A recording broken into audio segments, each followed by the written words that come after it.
Cool. Okay. All right. So our next article is another one from the How and Why's publication, journalism, blog, something. It's an old story. I was talking to Bryce about it, and he vaguely remembers something like this that he heard a while back. But this article was written April 7th, 2020. Again, we try 2021. Sorry, we try to keep the articles as current as possible. But here we go. It says the bizarre UFO encounter of a U.S. farmer. 3 aliens gave him pancakes. What kind? What kind of pancakes? Now we have Joseph Simonton. Simonton. Gluten-free. Simonton. A poultry farmer was 60 years old at the time of his encounter with the flying saucer. He reportedly received some pancakes as a gift from the ETs who were inside that craft. No syrup. And the farmer lived near Eagle River, Wisconsin, United States. No butter. Roland, do you want to read this part here? On April 18th, 1961, Simonton was having breakfast in the late morning in his home when he heard a confusing noise near his farm. He looked out his window and stunned after seeing a silver disc hovering over his backyard. That sentence is... The UFO was 4 meters high and 10 meters in diameter.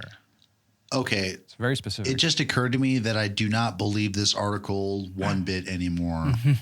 There's no way some redneck fucking chicken farmer in the 60s is going to use the fucking metric system.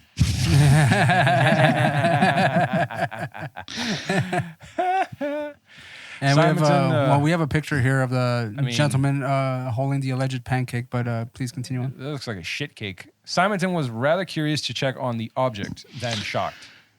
God, these things are not written. It's written oddly on this When one. he stepped outside, a hatch on the disc opened and 3 dark-skinned humanoid figures appeared. Really? According to the farmer, they were mute and looked like the Italian.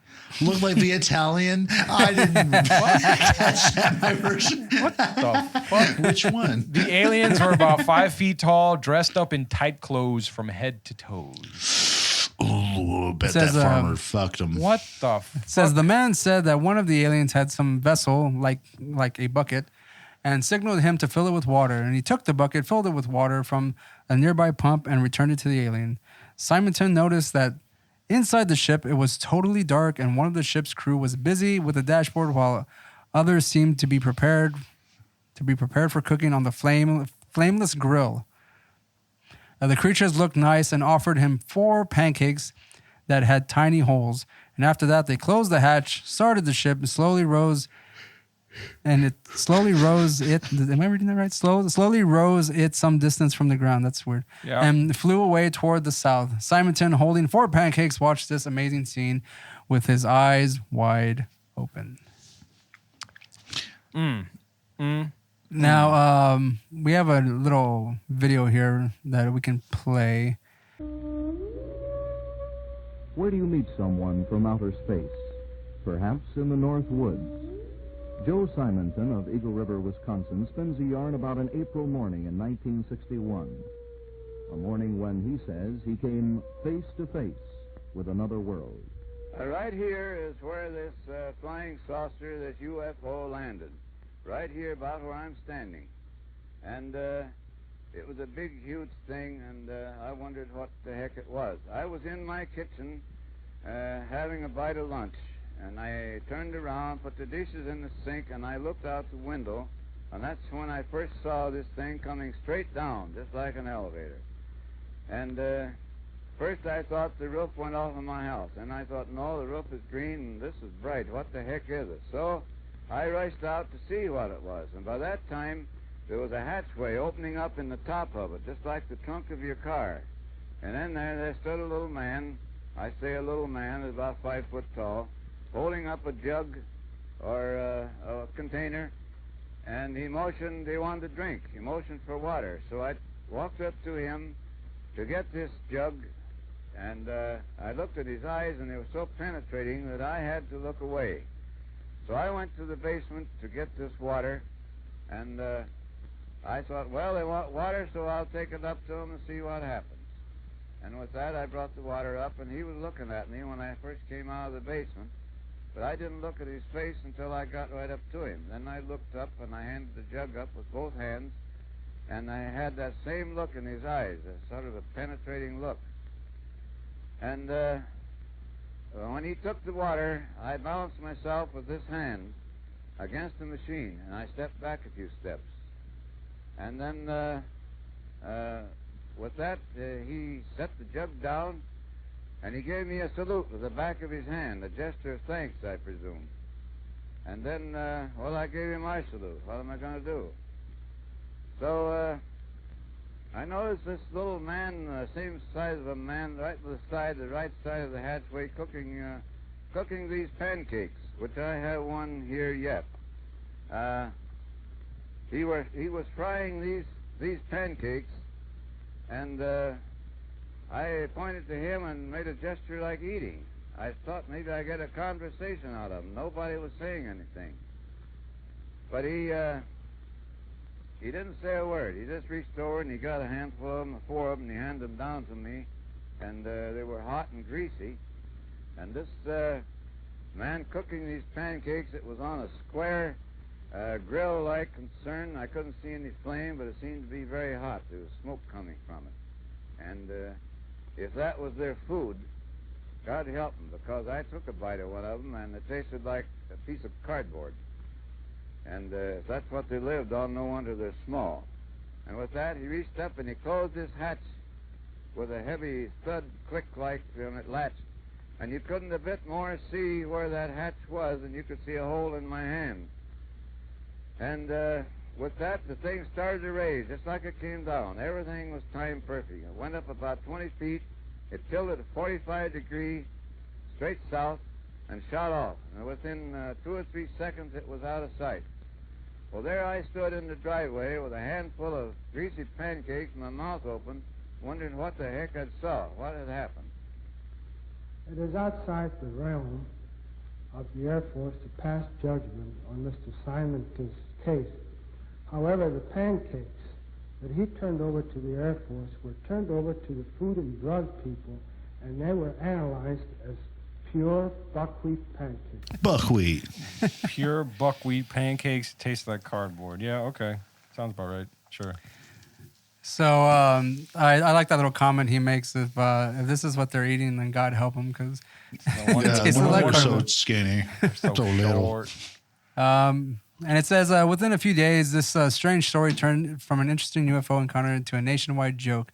Obviously, fucking aliens giving out pancakes and shit. Not only is Prince giving out pancakes, but aliens do the same thing. Maybe Prince is an alien. Maybe that's why he fucking hands out pancakes to people. Did you ever think about that? Maybe. I think we have a rabbit hole to jump down, boys. Prince, aliens give Prince out just pancakes. went home. Prince just went home. Dude, I'm breaking the story right now. You heard it first, guys. So, the newspaper spoke of the incident in a derisive tone. But the people The who English had major, everyone. I'm sorry, man. Yeah, there you go. When was the last time I read that specific word? It's been a long time. Just throw that out in a conversation. Yeah. Mm. Yeah, but the people who had known Simonton for a long hails time derisive laughter. believed him. They are bringing up Dr. Alan Hynek, who was a part of Project Blue Book. So he was also part of this. So it might be somewhere in those files. Because, I mean, Dr. Hynek was, I think, basically there to debunk most of these situations as well. Showed up with maple syrup. Well, I mean, that was the Showed up whole- with maple syrup. Yeah. Needs some the butter. whole guise of those, projects, Grudge, Blue Book, or whatever. It's like, nope, aliens don't exist. And that was their premise. Can you go back up? What was that picture that they drew that was on there of the alien holding the bucket further up? Was that just something? That's just some artist It made rendition him of look what- like some kind what's of happening. Swedish ice skater or some shit holding up a trophy. Yeah. And they go, that's too nice of a bucket for this guy to be handing this guy. Yeah, it does look like a fucking trophy. No, it's a trophy for being the best chicken farmer in the Wisconsin area. Fills it with, and how did he know to fill it with water? I mean, maybe they wanted whiskey. And they're Bring booze. They're equating some of the things that happened after the fact with possible I guess, interruption by the aliens, I guess. Says Simonton lived in Eagle River, which is surrounded by forests and lakes and is close to the Michigan border. In the following month of the incident, the area suffered a power failure and all the telephone lines were also affected. Besides, a fighter jet, a B-47 bomber, crashed 60 miles from Eagle River on February 24th of the same year. And on May 2nd, another plane crashed near that area. And the pilot in the second crash said, "I felt this weightlessness and I was hanging by my straps just before the crash." Are they assuming that some alien gravitational thing had something to do with him crashing? Or was he like, They're reaching. yeah, for sure. It's Yeah. the ley lines, guys. Because, I mean, only aliens will eat pure buckwheat pancakes, apparently, with no syrup, no sweetness, no sugar. No, nothing. Come on. No butter. No just. No blueberries, What the fuck is wrong with you guys? no cinnamon, no apples. Well, this was just a kind of an amusing story flavor. of an It's old, just weird enough that an old gentleman farmer he kept one. encountering aliens who gave him pancakes, who could also be part of the alien race that brought us Prince.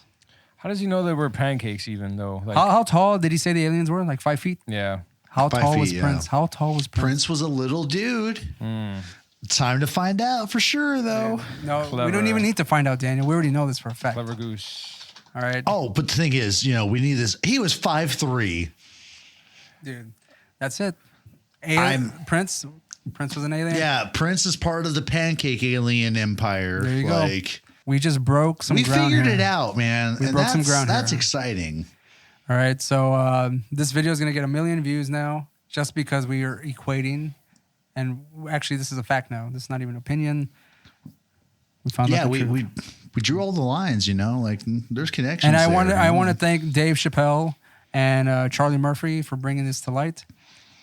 Maybe their intention was to subtly give us the knowledge and the information that Prince really Maybe was that's an why alien. Chappelle left. He wanted to go deeper into the alien conspiracy through jokes, and Comedy Central was Yeah, right. like, nope. And he's like, well, fuck the $50 million then. Yeah, I'm going to Africa to find out the truth, guys, about Prince and the aliens. Yeah, and so maybe he met with a Credo Mutwe or Mutabwe. Fuck, that dude that Ike talked to in South Africa who was like the Zulu shaman guy about early reptilians in Africa. Oh, man, this is... That's it. We broke new ground here, guys. Roland, do you believe any of this? You seem pretty quiet. Are you part of the agenda? I'm just appreciating all the truth that we're Oh, showing everyone. no. All right. Interloper. I'm just in the mood for buckwheat pancakes right now. All of a sudden. Oh, Oh, wait. really? Oh, Really? Buckwheat pancakes, huh? Do you want to play some basketball too, maybe? I've been known to. Roland, how tall are you really? Yeah. Shut up, bitch. Did you get rejected because you're too tall? I'm among the rest of 5'3" and people? I'm 5'3" in metric. Were you sent to research dumbasses on the planet? That's why you hang out with Ray and I. Yes. I mean, no. You heard it here first, folks. All right. We'll see you next time. Yeah. You guys we're about to go on a spaceship. See ya.